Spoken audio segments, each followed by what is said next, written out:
The huge car showroom sparkled with lights. There were billboards and banners everywhere, encouraging visitors to buy a new car. Eliza timidly entered the building, and walking through the lobby, filled with new sparkling cars, she approached the reception desk. Behind the desk, a young woman was looking in the mirror and painted her lips. Eliza coughed softly. The administrator squinted her eyes unhappily. "What do you want?" she asked rudely. "I'm here to... I was sent for an internship from the head office. Here are my papers," mumbled Eliza, embarrassed, and held out prepared papers. "Brandon, take the new girl," shouted the administrator to someone in the hall, while continuing her lipstick, as if perfectly outlining the curve of her lips was more important to her than everything happening around her. A dapperly dressed young man walked lazily toward the reception desk. He said hello and gave Eliza an appraising look. "I'm Brandon, senior manager. Are you joining us for an internship?" Eliza nodded, and Brandon told her to follow him, while he would be showing her around. He led her into the depths of the car dealership, past the managers sitting on the couch, looking intently at their phone screens. Eliza looked around the showroom and saw several confused visitors standing by the cars and needing help. "Why doesn't anyone approach the customers?" she asked. "They seem to need help." "Oh, come on," waved Brandon. "Are they real buyers? No, people like that don't buy. They just walk around all day looking at the cars, asking thousands of questions and distracting us. And then they leave without buying anything." "Distract you from what?" didn't understand Eliza. Brandon got angry. "Oh, if you're the smartest one here, then go and start working. You'll learn in the process." Eliza immediately approached the man examining the inexpensive SUV. As they talked, the girl expertly explained the advantages and disadvantages of the car. At the same time, she suggested a higher class car, and finally the man made up his mind and went over to the purchase of the car he liked.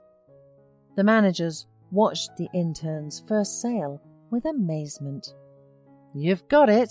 Well done," whistled Brandon. "Congratulations! A minor client, but at least something." The girl stood silent. Suddenly, a solid man who smelled like a lot of money entered the hall. All the managers, including Brandon, rushed to the potential customer, vying with one another to oblige him. A man wrinkled his nose in displeasure and passed all the cars, examining the exhibited items disapprovingly. At last he silently shook his head and left the showroom. The managers scattered, frustrated around the hall, still ignoring the other buyers, who were more modestly dressed. Only one young man worked with them, answering questions and offering options. Most of the clients were leaving, promising to think about the purchase. But the guy wasn't discouraged and continued to do his job. Eliza asked Brandon who he was. "Shawn, the new guy. It's like he's got an all in one place, always running around, making it look like he needs more work than anyone else." Suddenly, an elderly, modestly dressed woman entered the showroom. She was looking around, squinting for someone to help her. When she saw the girl at the receptionist's desk, she approached her with hope and asked for help. "What do you need? Do you want me to call you an ambulance?" laughed the administrator contemptuously. "No, thank God, I feel fine. I want to buy a car."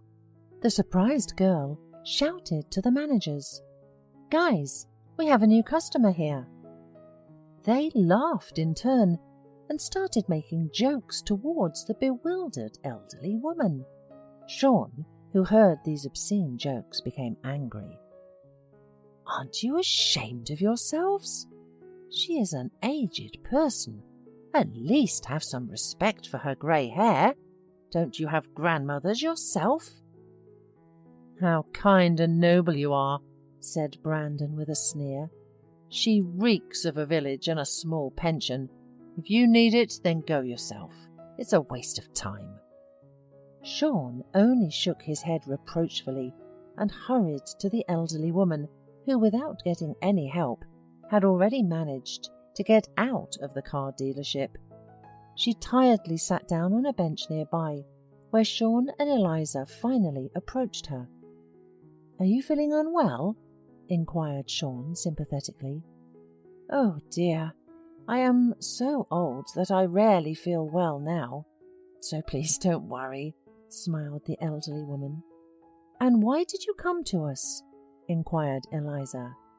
The woman sighed heavily and began her story. Mrs. Hudson lost her only son because of a stupid quarrel.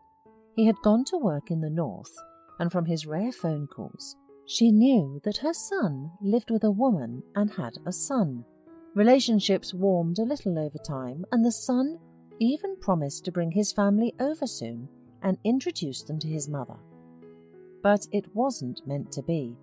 One day, a strange woman called her and informed her of her son's tragic death, and asked permission to bury him in the town where he lived with her and their son.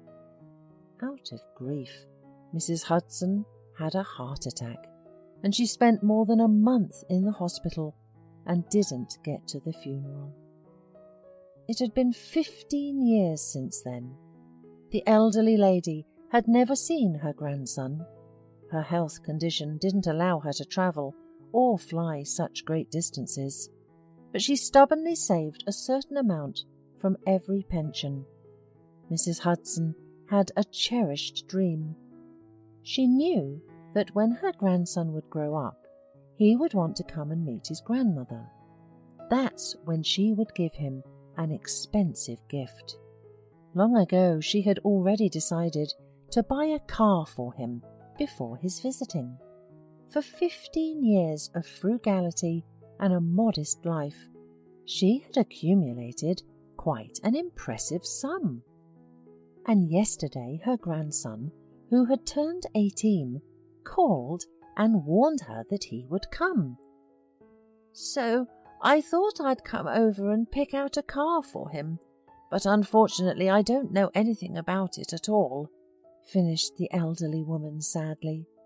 Shawn stood up decisively and held out his hand to Mrs. Hudson. "Luckily, I know everything about cars. Let's go. I'll show and tell you everything.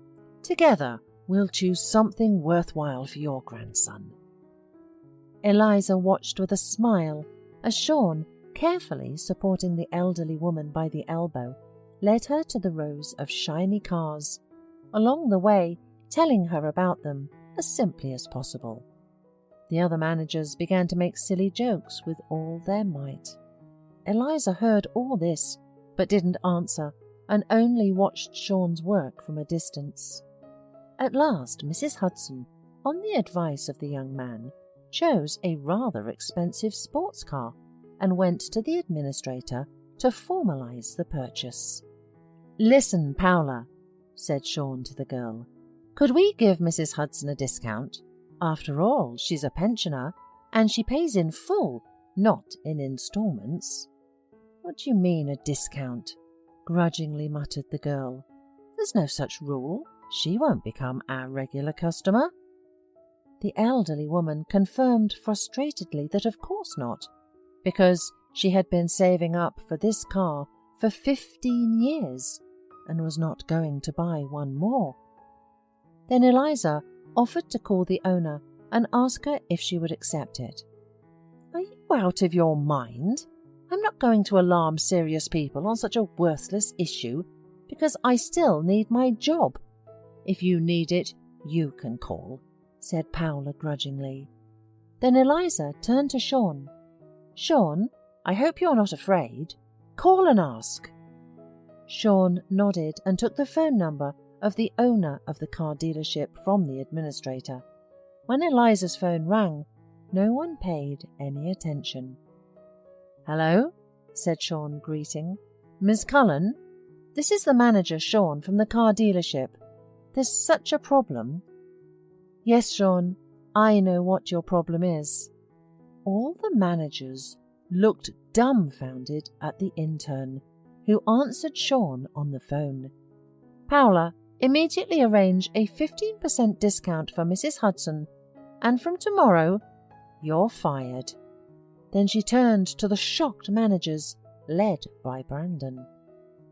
"To you, my dear employees, I declare a reprimand with a note in your personal file and deprive you of a bonus. This is the last warning. I do not need such lazy and arrogant employees like you, so I am giving you one last chance. Shawn, thank you for your excellent work. You are a kind, sensitive and caring person and professional. Starting today, you are appointed senior manager. Do you agree?" Shawn nodded in amazement.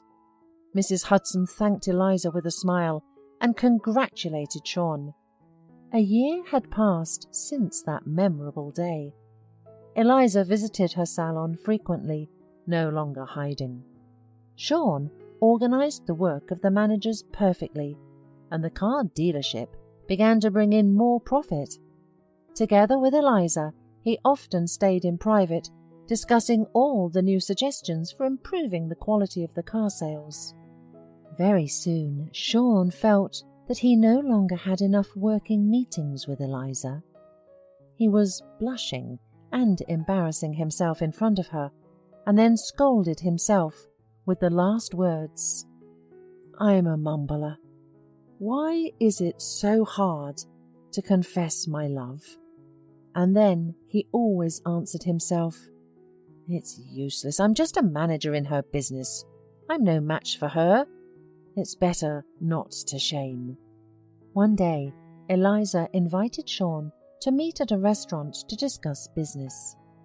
At the appointed time, Shawn was already waiting for her, and suddenly he decided that he should either confess today or forget about her forever.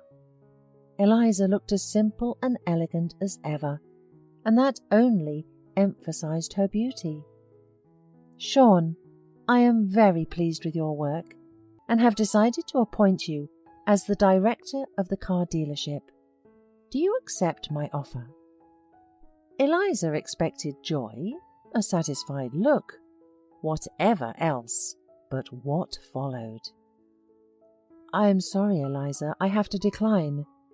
I want you to sign my letter of resignation." "But why?" said Eliza in amazement. "What happened, Shawn? Have I offended you in some way?" With burning eyes, the man uttered in a voice torn with excitement, "Eliza, I can no longer keep my feelings inside. I love you. I fell in love from the first time I met you, when I thought you had come for an internship." Eliza slowly blurted out a smile. "Oh, is that a problem? I've been waiting 6 months for you to confess, and it was inconvenient to encourage you. You're too slow at expressing your feelings, Shawn." The young man looked at Eliza confusedly. "So you're not turning me down?" "Of course not. More to say, I have feelings for you too. But it's embarrassing for a girl to be the first to talk about her feelings." "Well, then I'm quitting all the more," said Shawn firmly and resolutely. "You're the boss. I'm the hired help. It's a mesalliance. I must first earn my name and fortune